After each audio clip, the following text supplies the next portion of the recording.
ইলাহা ইল্লাল্লাহ মুহাম্মাদুর রাসূলুল্লাহ জবান দিয়ে সাক্ষ্য দেয় এবং পূর্ণ বিশ্বাস করে, ওই লোকটা কি করলো?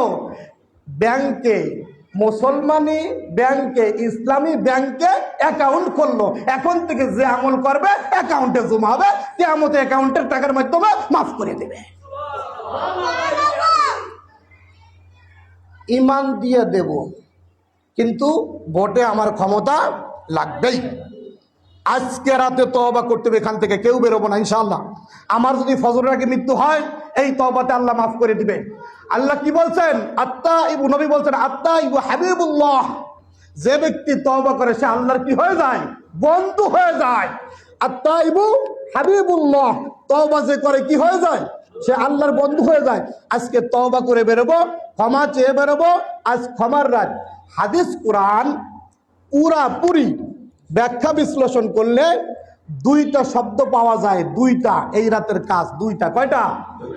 রাতের একটা আর কালকে দিনে একটা। কি? কুমু লাইলাহা, রাতে ইবাদত করো, ওয়াসুমু নাহারাহা, আর আগামী দিন তুমি রোজা রাখো। রাত্রে কিয়াম, দিনে সিয়াম। রাত্রে কিয়াম, দিনে সিয়াম। এই পুরা কোরআন হাদিস মন্থন করলে দেখা যায় এই আমল এই কয়টা? দুইটা। রাত্রে যে কিয়াম করব, রাত্রে যে ইবাদত করব, এই ইবাদত কিভাবে করব? কিভাবে করব? এই হাদিসের ভিতরে আল্লাহ পাক রব্বুল আলামিন, নবী পরে বলছেন যে তিনটা কথা বলছেন। আল্লাহ পাক রব্বুল আলামিন দুনিয়ার আসমানের দিক চলে আসেন, নেমে আসেন। অর্থাৎ এই কথার অর্থ হলো আল্লাহ ক্ষমার হাত প্রসারিত করে দেন, খুব নিকটে চলে আসেন। মানে কি?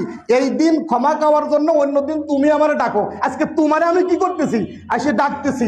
বোররা তো প্রত্যেক দিনই ডাকে আল্লাহ পাক, কিন্তু আজকে আরো কাছে এসে ডাকতেছি যে কার ক্ষমার দরকার আছে চলে আসো, কার রিজিকের দরকার আছে চলে আসো, কার অসুস্থতা সুস্থতার দরকার আছে চলে আসো। আলা কাজা আলা কাজা হাত্তা ইয়াতলু আল ফজর, শবে সাদেক পর্যন্ত এইভাবে ডাকতে থাকবে। কি লাগবে? তোমার টাকা লাগবে, আসো। সুস্থতা লাগবে, আসো। ছেলে মেয়ের সমস্যা, আসো। কি লাগবে? সন্তান লাগবে, আসো। ভোটে জিততে হবে, সৎ পথে আসো। এই তো ভোটের কথাও আছে, কোনো সমস্যা নাই। সৎ পথে, কথাটা বলছি, সৎ পথে জিততে হবে। ওই ইমান হারা হয়ে জিতে কোনো লাভ নাই। আমি জিতবো কি জন্য? আমি দিন প্রতিষ্ঠার জন্য। এখন বলে কি, আমি বলে দিলাম যে দিন হোক আর না হোক আমার ক্ষমতার দরকার। আমি আর একটা কথা বলতেছি, আমি কিন্তু কোনো পাল্টি মাল্টি করি না কোনোদিন। আগে বলে দিলাম বারবার, আমার মসজিদ আমি 15 বছর একাধারে, সেখানে বলছি আমি কোনো রাজনীতি করি না। কেন সমস্যা? মাঝখান দিয়ে একটা কথা বলি, রাজনীতি করলে কি অসুবিধা আমি দেখাই দিই। আমি একজন ইমাম, আমার পিছনে আওয়ামী লীগ, বিএনপি, জাতীয় পার্টি, জামাত, জাসদ, মাসদ, কাসদ যা আছে সব আছে। তারপরে জুতো চোর, গুন্ড, মস্তান, জিনাগর সব আছে। আমি সবার কি? ইমাম। এখন অন্যায় করছে, আমি একটা দল করি, ধরেন আমার একটা দল আছে, জাতীয় পার্টি করি। এখন এই জাতীয় পার্টি কি করলো? অন্যায় করলো। আমার দল তো অসুবিধা নেই, অসুবিধা নেই, সমস্যা নেই, আমার সমস্যা নেই। অন্য দলে করলে সমস্যা না। আমার কোনো দল নাই, যে অন্যায় করবে সেই অন্যায় করে, যে অন্যায় করবে সেই অন্যায় করে। খেয়াল থাকবে ইনশাল্লাহ। ইমাম খুঁটির মতো এরকম থাকবে, খুঁটির মতো, মেয়ের খুঁটির মতো এরকম থাকবে ইমাম সাহেব। যেটা আসবে বাইতে ভর্তি, অন্যায় করলে বাইতে ভর্তি হবে, কোনো কথা নাই, কোনো কথা নাই। আমার পার্টি সব অন্যায় করলে সে অন্যায়কারী, সে যেই হোক না কেন, ইনশাল্লাহ। খেয়াল থাকবে। হাদিস কোরআন মন্থন করলে দেখা যায় এই দুই কাজ, রাত্রে ইবাদত আর কালকে কি ইনশাল্লাহ আগামী দিন সিয়াম। এখন রাতের ইবাদত কিভাবে করবেন? ওই যে বললাম সর্বপ্রথম ক্ষমার কথা বলছে। কার ক্ষমার দরকার? আল্লাহ আমি মুস্তাগফির, ফাগফির আল্লাহ। কার ক্ষমার দরকার? ক্ষমা চাও, আসো আমি ক্ষমা করে দেব। কে আসো? ক্ষমা চাও, আমি ক্ষমা করে দেব। মুসলমানের সব থেকে, আজকে বলি, মুসলমানের সব থেকে বড় পাওয়া আল্লাহর কাছে সেটা হলো কি? ক্ষমা পাওয়া। আর সব থেকে গুরুত্বপূর্ণ জিনিস চাওয়া, সেটা হলো কি? ক্ষমা চাওয়া। এই কথা মনে রাখবেন। ইস্তেগফার শব্দের অর্থ কি? আল ইস্তেগফার শব্দের অর্থ কি? ক্ষমা চাওয়া। আল্লাহর কাছে কি? ক্ষমা চাওয়া। আর ইস্তেগফারের মাধ্যমে, ক্ষমার মাধ্যমে সব দেবে আল্লাহ পাক। সূরা নূহের মধ্যে আল্লাহ পাক রব্বুল আলামিন কি বলেন? ফাকুলতু আস্তাগফিরু রাব্বাকুম ইন্নাহু কানা গফফারা।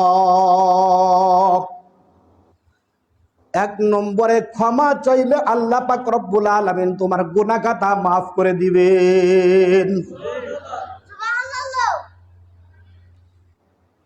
ইউরসিলিস সামাআ আলাইকুম মিদরারা।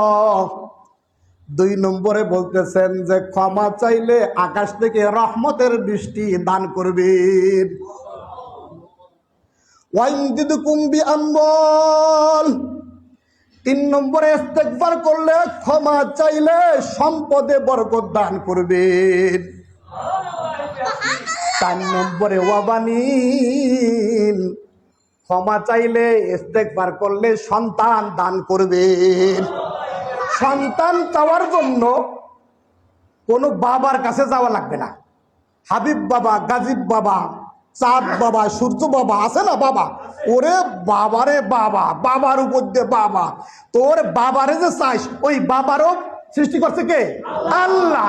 কুকুরকে চাইছে নাকি? কুকুরের তো কত বাচ্চা কাচ্চা হয়, সে কি কয় নাকি যে আমার আব্বা, কবরের আব্বা আমারে দুটো বাচ্চা দাও, তার দিয়ে 7টা একসাথে হয়ে যায়?